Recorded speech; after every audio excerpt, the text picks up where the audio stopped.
ഇന്നത്തെ നമ്മളെ വീഡിയോ എന്താണെന്ന് നിങ്ങൾക്ക് എല്ലാവർക്കും മനസ്സിലായി കാണുമല്ലോ. മാമ്പഴ പുളിശ്ശേരിയാണ് കേട്ടോ. ഒരു വീഡിയോ സ്കിപ്പ് ചെയ്യാതെ കാണണേ. ആദ്യം തന്നെ മാങ്ങ എടുത്ത് നന്നായി കഴുകുക.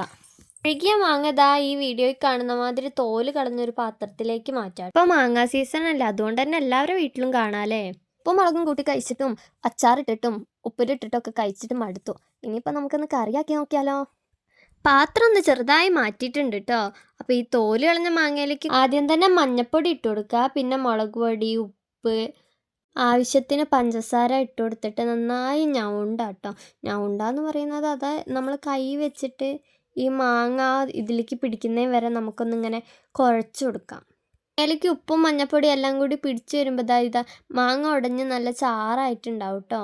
അതൊരു ചട്ടിയിലേക്ക് മാറ്റിയിട്ട് കുറച്ച് വെള്ളം ഒഴിച്ചിട്ട് തിളപ്പിക്കാൻ വെക്കാം. ഇത് തിളച്ച് സെറ്റാകുമ്പോഴത്തേക്കും നമുക്ക് ഇതിലേക്കുള്ള കൂട്ട് റെഡിയാക്കാം. ഞാൻ ഇതിലേക്ക് ഒരു മുറി തേങ്ങ കേട്ടോ എടുത്തത്. ആവശ്യത്തിനുള്ള തേങ്ങ എടുത്ത് ചിരവി വെച്ച തേങ്ങയിലേക്ക് നമുക്ക് ഇച്ചിരി ജീരകം ചേർത്ത് കൊടുക്കാം. ചെറിയ ജീരകമാണ് കേട്ടോ. എനിക്ക് ചെറിയ ജീരകവും വലിയ ജീരകവും മാറിപ്പോകും. വലിയ ഷെഫൊന്നുമല്ല, എന്നാലും ഇടയ്ക്ക് കുക്കിംഗ് ഒക്കെ ആവാലോ അല്ലേ. പിന്നെ എരിവിനനുസരിച്ച് നമുക്ക് മുളക് എടുക്കാം. ഞാൻ ഇവിടെ 3 മുളകായിരുന്നു എടുത്തത്, പിന്നെ ഒന്നും കൂടി ആഡ് ചെയ്തു. ഇതെല്ലാം കൂടി ഒരു ജാറിലേക്ക് ഇട്ട് നല്ല ഫൈൻ പേസ്റ്റ് ആക്കി എടുക്കാം കേട്ടോ. ഇതുപോലെ. ഇനി നമുക്ക് ഈ പേസ്റ്റ് എല്ലാം കൂടി നമ്മൾ ഫസ്റ്റ് മാങ്ങ ഒന്ന് തിളയ്ക്കാൻ വേണ്ടി വെച്ചിട്ടുണ്ടായിരുന്നില്ലേ, അതിലേക്ക് ഇട്ട് കൊടുക്കാം കേട്ടോ. മാങ്ങയൊക്കെ കൂടി വെന്ത് നല്ല സെറ്റായി വന്നിട്ടുണ്ട്. തേങ്ങയൊക്കെ അരച്ചത് ഇട്ട് കൊടുക്കുന്ന വീഡിയോ ക്ലിപ്പ് എൻ്റെ അടുത്ത് നിന്ന് മിസ്സായി പോയി കേട്ടോ. അതുകൊണ്ട് തന്നെ ആഡാക്കാൻ പറ്റിയിട്ടില്ല. അത് കഴിഞ്ഞിട്ട് അതിലേക്ക് നമുക്ക് തൈര് ആഡ് ചെയ്ത് കൊടുക്കാം. ഇവിടെ കട്ടത്തൈരാണ് ഞാൻ എടുത്തത്.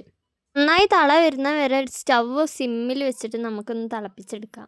പണ്ടില്ലേ കാട്ടുമാങ്ങ പെറുക്കണമെങ്കിൽ ഞങ്ങൾക്ക് ബോർഡിംഗ് എന്ന് പറഞ്ഞൊരു കാട്ട് പോകണമായിരുന്നു കേട്ടോ. അന്നേരം അവിടുത്തെ എല്ലാവരും കൂടിയിട്ട് അങ്ങ് പോകും. എന്നിട്ട് വരുമ്പോൾ ഓരോരുത്തർ ഓരോ കവറിലാക്കി കൊണ്ടുവന്നിട്ട് പുളിശ്ശേരി ഉണ്ടാക്കിയിട്ടൊക്കെ. അപ്പോൾ വല്യമ്മ വെച്ചിരുന്ന ആ ടേസ്റ്റ് ഇപ്പോഴും എൻ്റെ വായിലുണ്ട്. അത് നന്നായി ഞാൻ മിസ് ചെയ്യുന്നുണ്ട്.